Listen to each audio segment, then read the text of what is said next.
I'll start from the user side before we get it too crazy into the.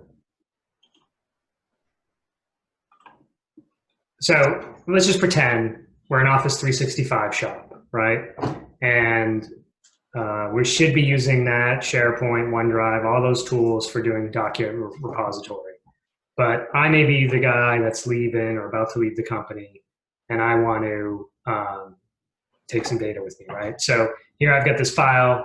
It's called sales targets. Now, if you crack it open, it actually doesn't have much in it, but it does have this word confidential, right? So you can think about using any keyword, anything that may appear in a document and search for that. But what the agent does is when I try to copy this to Google Drive, it lets me know, hey, you're violating a policy, right? So this is a big benefit of having an agent because we can do stuff with the user, right? Now we can suppress all this and send notifications and alarms upstream, but one of the pitches that we give is, hey, there's alert fatigue, you have so many tools, you don't have the time of day to really look at every individual event. Why don't we try to push this back down towards the end users and try to make them smarter about what they should and shouldn't be doing in the corporation, right? So we've detected a document was trying to be uploaded. We've detected it's not on Office 365, our sanction one, and now we're giving them some information and potentially a training link where they can go and figure it out, right? So that's kind of the user story. Now, if I come back on this side, so this is the operator, someone in here gets an immediate notification. So here I can see, all right, what happened? So at this time, Jeff uploaded this file containing the pattern confidential. So we detected that keyword in there, and we let you know that it was happening. And we also give you the data of exactly where it went to. So now I can look, okay, here's my upload to Google Drive. Again, if I did this with log management, I'd have to pull my web proxy log. I'd have to pull, maybe a log off the desktop and try to figure out. We give it to you all in one place because we're sourcing our own data, right?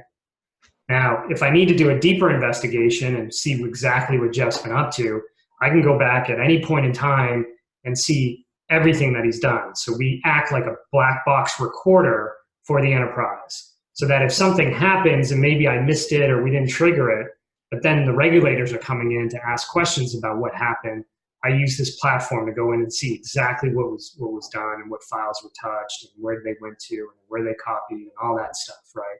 So very, very fine detail, very, very high visibility in terms of what's going on. Now, if I go back to one of the things that we did while I was doing this is we also took a screenshot automatically.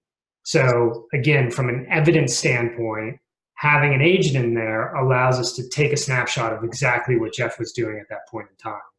So there's no mincing words here. We know that Jeff was trying to steal data out of the organization, right? So those are the types of scenarios that really hit home. Why do we have an agent, and what are the use cases that you're going to do for us? And this is what we spend most of our time talking about. Now, but again, we have a shitload of data that I can use to do all sorts of different things. And we can see here, we've got our highest risky users, so that just kind of zeroes people's attention into what they should be paying attention to. So Josh is always at the top of the list because he's doing so many demos, right? But we can see that in his case, he's kind of doing something similar. He's uploading stuff that's got confidential, but he's also at the same time updating his LinkedIn career interest. So, maybe a precursor to me stealing a bunch of shit is saying, you know what, I'm done with this organization.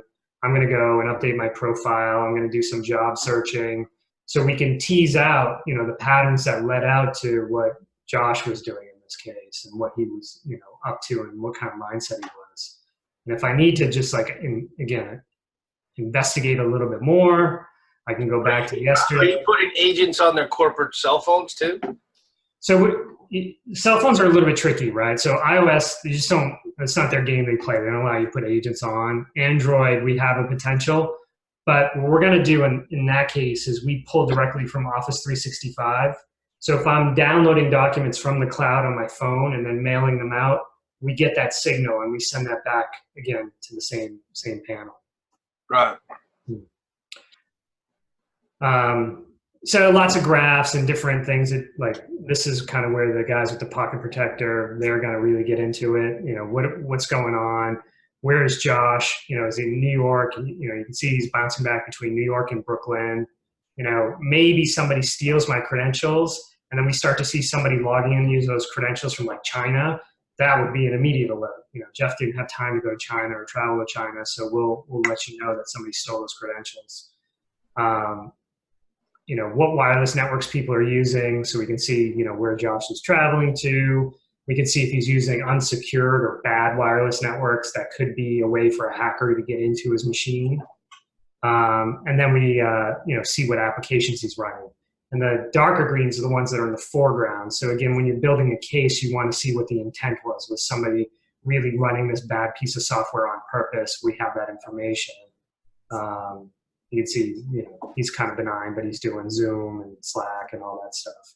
So this is just like concrete data that, again, you can take the easy way out and put in all this log repository, but you can't correlate it with any sensibility at nearly as quick as this. And that's a big value prop for us.